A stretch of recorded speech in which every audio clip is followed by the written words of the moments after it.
Security response actions must protect, not paralyze your business.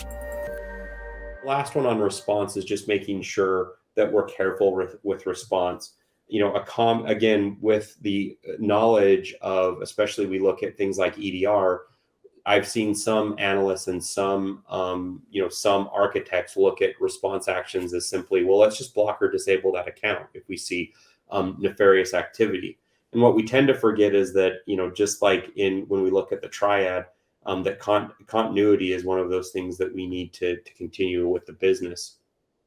And so if we don't keep continuity in the business, and we can do that by, for example, blocking the CEO's account because we thought we saw something, we thought we saw an anomaly.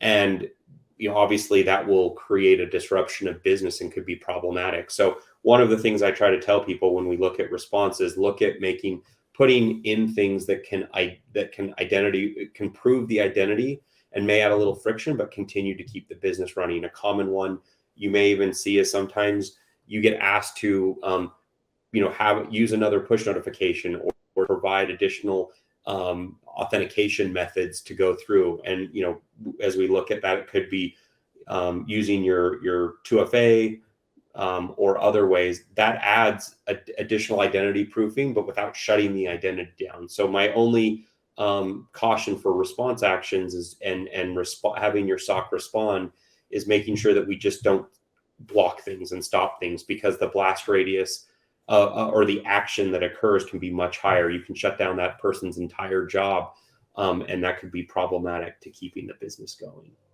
Learn how to implement smarter identity-driven response strategies. Watch the full webinar now.